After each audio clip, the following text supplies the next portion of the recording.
बिहार में रहते हैं और बिहार में रहने के साथ साथ अगर आप जमीन का कारोबार करते हैं, रजिस्ट्री का कारोबार करते हैं, या फिर अगर आप जमीन खरीद कर रजिस्ट्री करवाना चाहते हैं, तो ये खबर आपके लिए है जो हम लेकर आए हैं।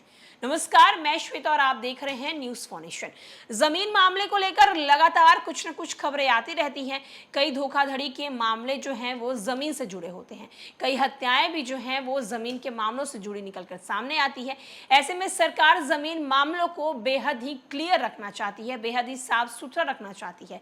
इसके लिए सरकार लगातार जमीन मामले को लेकर कुछ न कुछ अपडेट जारी करती रहती है और एक बार फिर से जमीन रजिस्ट्री को लेकर ताजा अपडेट जारी किया गया है। क्या है वो ताजा अपडेट, हम आपको बताते हैं। जमीनों की रजिस्ट्री पहले की तरह शुरू हो चुकी है। जमाबंदी कानून पर सुनवाई के दौरान सुप्रीम कोर्ट ने पहले ही की तरह जमीन पर निबंधन करने का आदेश जारी कर दिया। 24 सितंबर तक जमाबंदी कानून लागू नहीं होगा। जिन लोगों के नाम पर जमीन की जमाबंदी नहीं है वे अभी भी अपनी पैतृक संपत्ति पहले की तरह बेच सकते हैं। बिहार के निबंध कार्यालयों में शनिवार को जमीन रजिस्ट्री का काम शुरू हो गया है।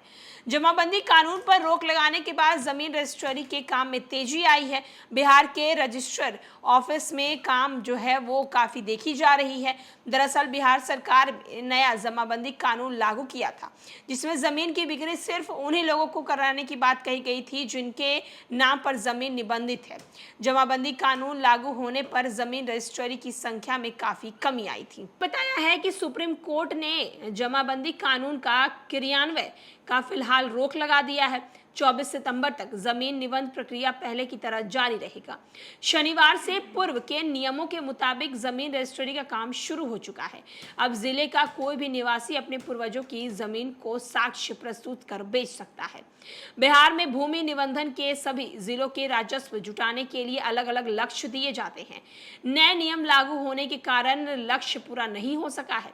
भूमि पंजीकरण की व्यवस्था दोबारा शुरू की गई है और ये गति पकड़ रही है। सरकार में भूमि पंजीकरण के अनियमितताओं को रोकने के लिए उद्देश्य में जमाबंदी कानून लागू किया गया है, जो कि सुनिश्चित करता है कि कोई भी व्यक्ति किसी अन्य की जमीन का रजिस्ट्री नहीं करवा सकता है। तो आप देख सकते हैं कि जमीन मामले को लेकर सरकार कितनी सख्त हो गई है और सरकार इसके लिए लगातार बदलाव भी कानून में कर रही है।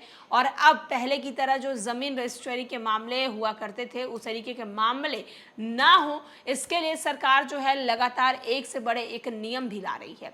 फिलहाल के लिए इस खबर में इतना ही। तमाम बड़ी खबरों के लिए देखते रहें न्यूज फॉर्नेशन।